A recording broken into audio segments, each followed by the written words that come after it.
Welcome back to another short on polyamory and being polysecure. I figured I'd share some of the 5D enlightenment perspective, the functional adults when it comes to solo poly, non-hierarchical polyamory, and relationship anarchy. Now, the 5D is a oneness consciousness person, which means a person who has an integrated mind and a restorative embodied self. This is where we want to hug people, not trees, but when we meet those who might want to hug trees, we'll take steps back and we might move away completely, because we understand that a dysregulated or modulated embodied person will have specific conditions and they might move into rigidity because they will be uncomfortable with those of us who are unconditionally loving, because it will be something not familiar. I've had people that get triggered and they become spiteful, or they actually will be in their implicit memory. There's implicit memory stuff comes up, so they tend to have ways that they behave which aren't kind, is what I'm going to say. And now that I know why, personally, because I didn't know as a teenager, but now as an adult I do.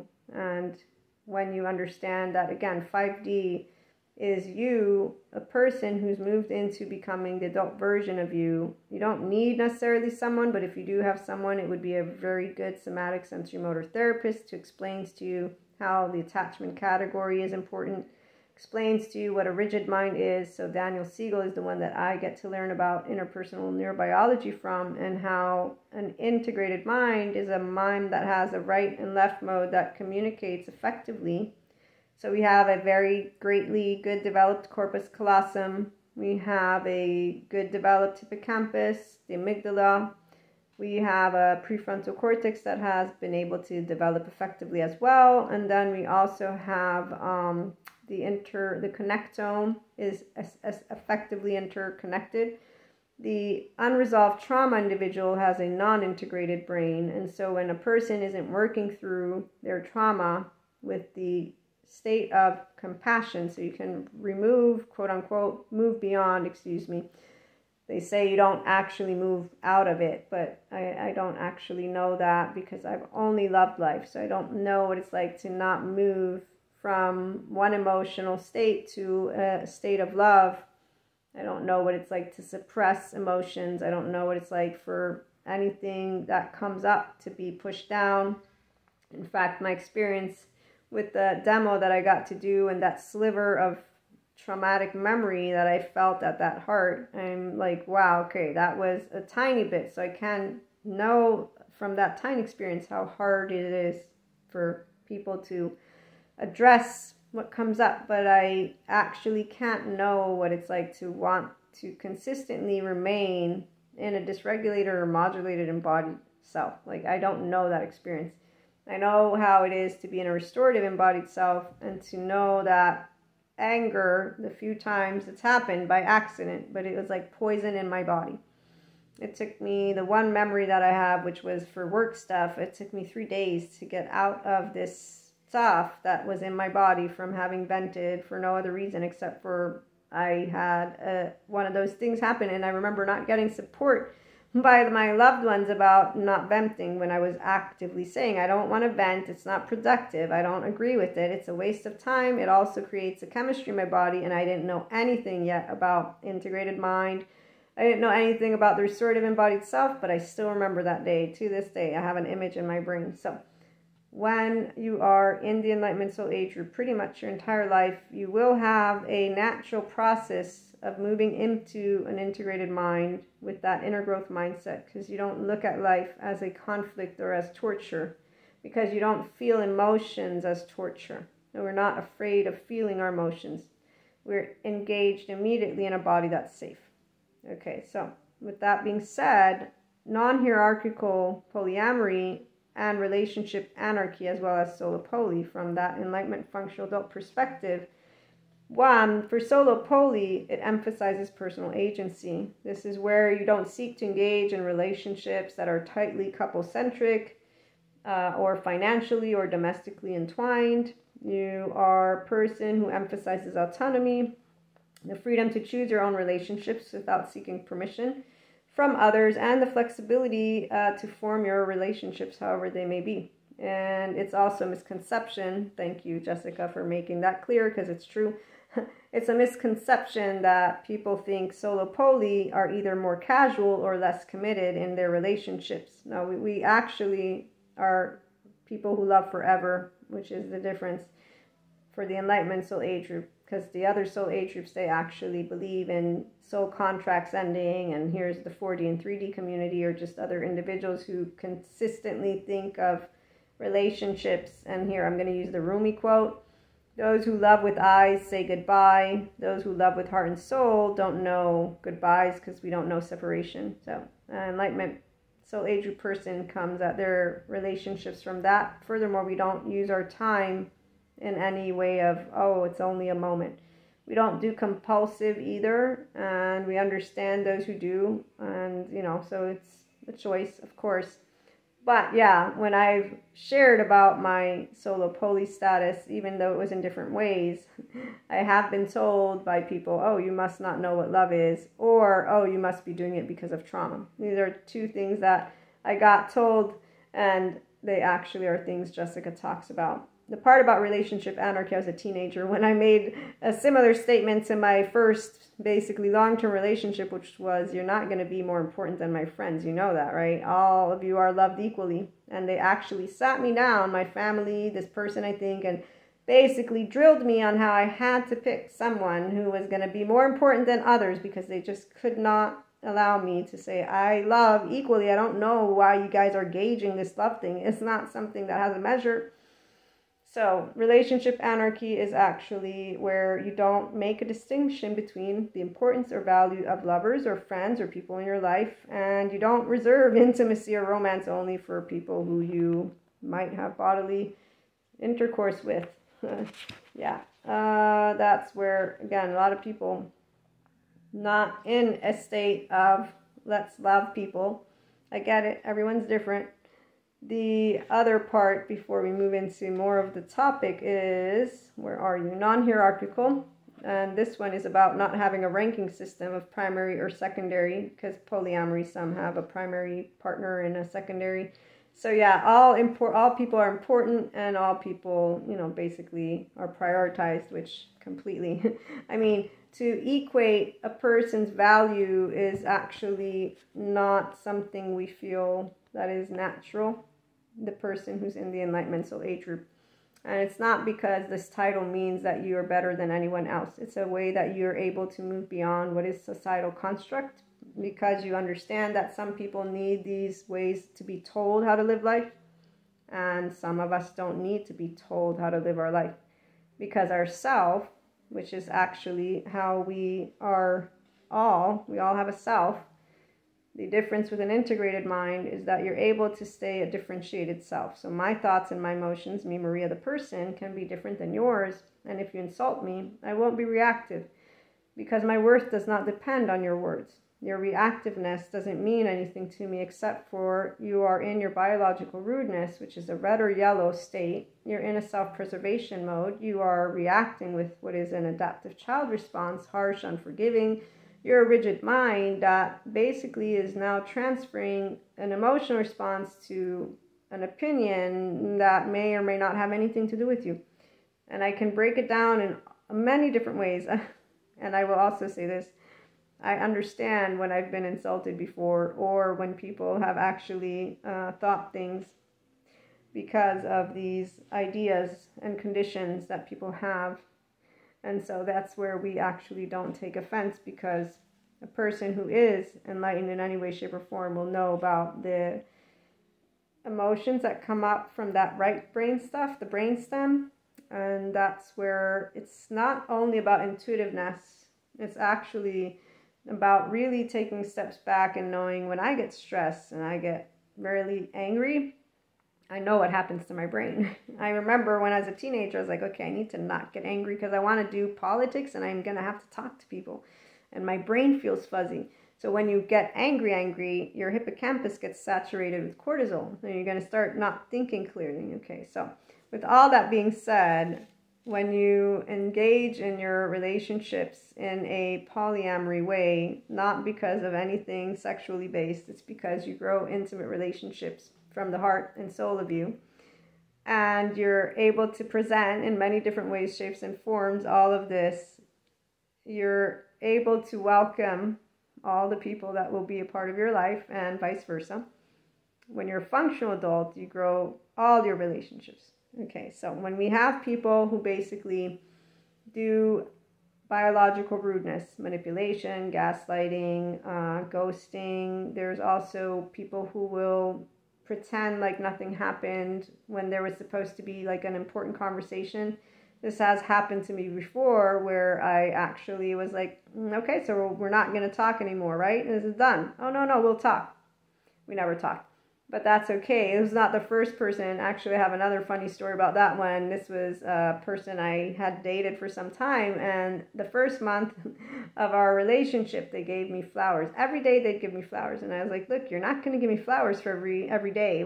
As we move forward, you're not going to. And they're like, no, because I was trying to say, don't use your money this way. We're officially dating. We're good. You can stop. No, I will. Sure enough, a month later, I actually stopped receiving flowers. And this is where we don't tend to say things, the person who's a functional adult, because we realize that if you're actually arguing with me about something that then becomes obviously clear and you don't even say anything about it, this is the part of not taking ownership. But I get to learn from the lovely trauma experts and the somatic experts and all the people who work with individuals who have either secure attachment, but they have their charge states, so their adaptive children stuff comes up and they don't handle it yet until they're with a good therapist, or if they have a non-secure, so avoidant or ambivalent attachment category, and then they're getting to work, or disorganized, and that's where there's the fragmented self here. But if they're working on their awareness with the attachment categories, it's very great because they're actually going to move themselves towards what is their mammalian heritage. Because see, this is where, as Kurt Russell points out, let me find my notes, evolutionary processes, when you look at all the studies, and when it comes to our emotional lives, it indicates that we, humanly speaking, didn't evolve to regulate our emotions alone. We evolved to co-regulate them through our caring connections with other people. And all the other studies that have been looking into how to have a good life, plus a way of looking at the treatments and dismantling what works and what doesn't, they're all looked into as being effective because of bringing what is a secure attachment relationship. So when you can be compassionate, which is what the 5D person is, because we're an integrated mind, so we have a brain that communicates right and left, no problemo. And our other and self, our oats, is not alerted to another person being any type of danger, even if they have a category of non-secure attachment or disorganized. We will present, hey, and then we will have a conversation. We also know when to back off. And what this means is if somebody wants to pretend that everything's okay because they don't know how to address something, we're going to allow that to be, because we will note the adaptive child response, which is usually a person gaslighting, manipulation. There's a lot of other words. Sometimes it's not in those. That's why I don't like using the words, because what we notice, where are you? Here's my notes. This is Daniel Siegel, is that when the brainstem is filled with rage, since this implicit memory comes up, and a person's just allowing themselves to continue to have these temperamental moments without working with the person or with themselves or with anyone, what happens is that the person will justify how they're feeling, and then they will also allow themselves to keep on treating a person with those feelings. The sad part is when sometimes they will then think back, and here's where it's a whole bunch of different topics we could talk about, but I don't want to move into that one today. What I want to say is the people who actually begin to grow up and want to be in intimate relationships, they will notice, because their limbic system will be interested in their loved one's emotional well-being equally. And so if they withdraw, they will realize I'm withdrawing from a person I care about and that I actually want to grow more engaged in, and they will approach. And that's how we know the people who are our loved ones, all people, want to grow more intimate or not. We actually have a very easy way, the solo poly of the Enlightenment Soul Age group, to just allow ourselves to be the safe space for the people who want to expand consciously. For the ones who don't, we are still that safe space, and we adapt to whatever it is that they actually find familiar. So if it's avoidant, ambivalent, or disorganized, there's a way that we are able to work through it because we know how to say no if something is way off, and usually that doesn't happen because really people insulting each other, that doesn't happen unless you push and keep pushing. And I've never met a person maybe once, but they had a reason why in their mind they were justified. And in fact, to this day, I'm pretty certain that they will continue to justify themselves. And from those conditions of society, I actually can totally see their point of view.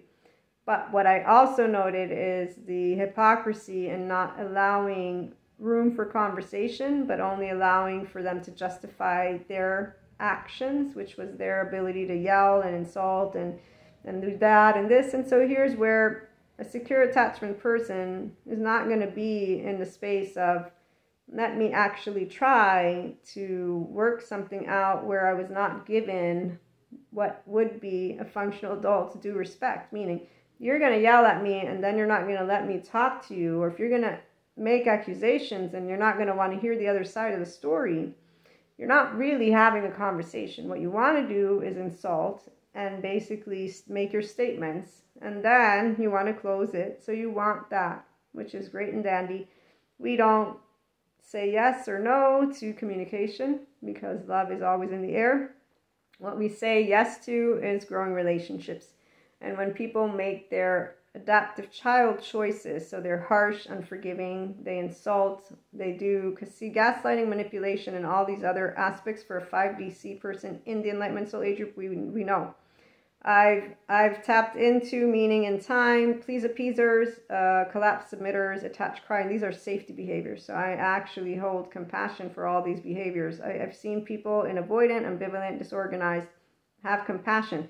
There is nothing that we have to say against anyone who's still in a safety behavior. This is the part of why our humanity is what is present. We actually understand what it means to feel vulnerability because we will be upset at a person who will shut us down, but we will know that their shutting us down is an indication of them not wanting to open up, which means you're unsafe. This means you're not in a trusting relationship, not the other way around.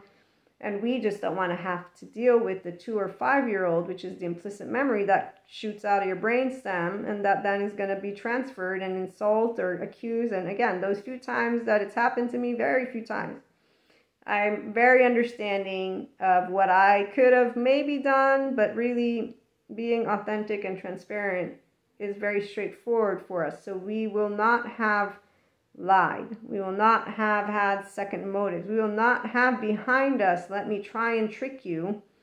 We will actually just be genuinely growing a relationship, which is why it's not about perfection. We're all imperfect. And this is the part about the solo poly. We actually know I'm not going to be perfect, and nor are you. We know that ruptures can happen, but we know repairs are what take place when people care about each other, because that's what people do.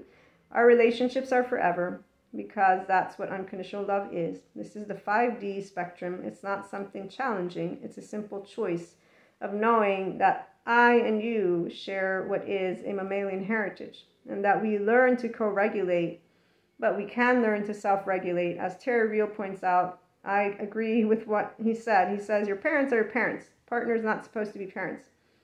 Partners are partners. Now, the other soul age groups, they have their partners manage each other. Yeah, Enlightenment Soul Age group. We're not going to manage anything because that's basically creating a very low energy. We're always high on life and love, and we're okay with imperfections. So having safety behaviors, having emotion stuff that comes up is part of life. And so as long as there's no physical threat A 5D person in the Enlightenment Soul Age group will handle their relationships to the best of their ability. This habit, by the way, of being in equanimity grows because we choose love again and again and again. When I've been gaslit, manipulated, when I've had people lie, when I've had mistreatment, I have not said, let me be reactive and insult you. No, and actually there's one moment of my life where I'll never forget that one. I was taken like, wow. And my triumph was when last year I actually was able to maintain a sense of compassion with a loved one, as they actually unfortunately had a triggered moment, which, luckily here's where we make peace and love all the time.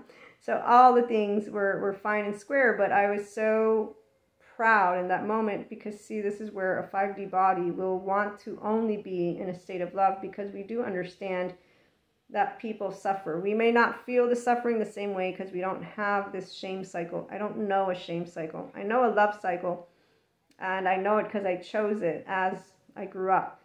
And it was easy for me, and it still is. And so this is why when that happened to me, I was like, wow, I'm actually the person I've always felt that I wanted to be, or that I am. And this is that sense of self that people talk about.